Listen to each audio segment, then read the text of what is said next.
My broskies, super welcome to yet another banger mother flipping video. It is I, your good old Papa Slim, returning once again to dig through the gaming mines so you don't have to do any of the heavy lifting. You just sit back, relax, and enjoy the pixelated goodness served fresh and hot.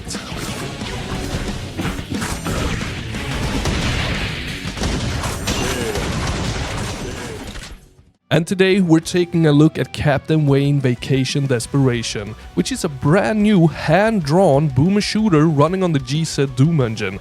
The game literally released today, November 25th at the time of making this review, and I got the spicy privilege of playing it early.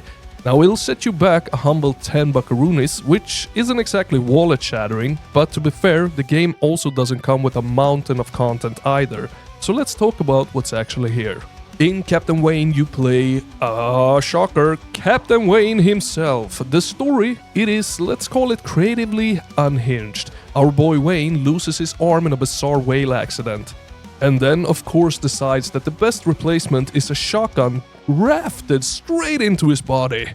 And one thing leads to another. Some very weird stuff happens and suddenly we're out on the seven seas hunting down rich, filthy bastards like a one-armed Robin Hood with anger issues. Now the story is told through these hand-drawn cutscenes that somehow run inside of the GOG Doom engine, which already deserves a medal for ambition alone. The quality, it isn't going to blow minds. The audio is rough, the visuals are kinda scrappy, but damn, they are so charming. I genuinely love looking at them, even when I'm not entirely sure what's going on. It has that chaotic, indie, almost Cartoon Network energy that just works. I've got a feeling you already knew that.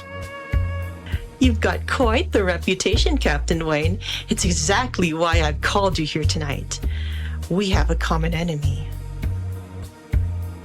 Gas prices? The killer whales! But of course, the main attraction here is the gameplay. And this game is about as boomer shooter as it gets. You got your shotgun, your assault rifle-ish boomstick, molotovs, a cannon, because why not? Some chunky super weapons, all the essentials. And the weapons, they feel great. The animations are slick, switching between the different arm weapons look great. And the whole shotgun hand gimmick gives the game its own identity.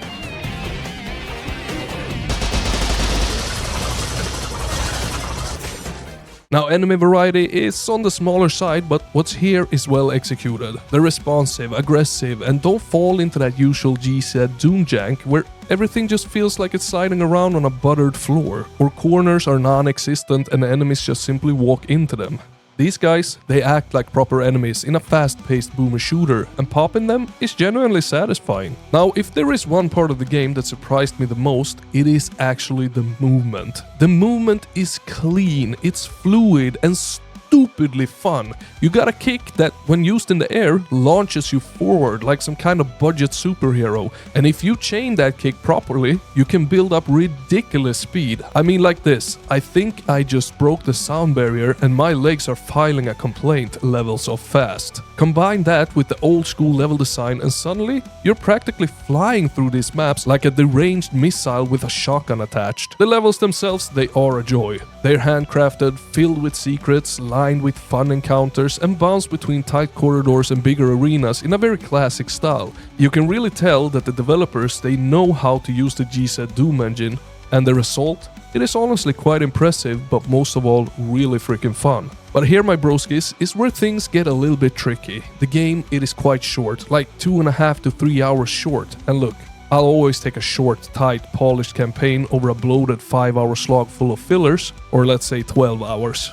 But here I really felt like we were 2 or 3 levels away from something truly great. You're hitting your stride, the movement is flowing, the weapons are singing, and then boom, credits. Luckily though, there is a bit more content in the form of 2 endless modes on separate maps, and then there is a weird side campaign thing that I wish I could tell you more about, but honestly I can't figure out how it works.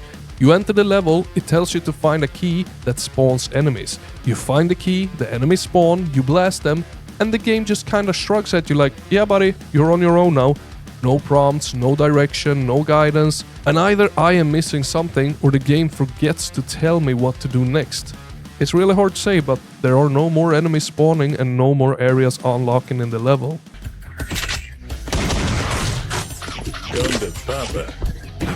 So overall, Captain Wayne, it delivers exactly what it promises. A handful of awesome weapons, a couple of well-designed enemies, charming cutscenes, fun levels, and movement that is honestly the star of the show. It is short, sure, but the quality is there, and for 10 buckaroonies, I genuinely think it is worth the price, even though I can't figure out the side campaign. And I know some of you are probably going to argue it's too little content for that price, but if you look at the fun I had packed into those few hours, yeah, I'd still call it worth it. Now, however, I want to hear your thoughts down in the comments. Did you try the demo? Are you planning on blasting wealthy sea dwellers with your new shotgun arm? Let me know what you think, and if you want more brutal, chaotic games just like this one, go ahead and hit that like button, and maybe give that subscribe button a gentle smidge while you're at it. And as always, remember, Papa Slim, he loves ya. Over and out.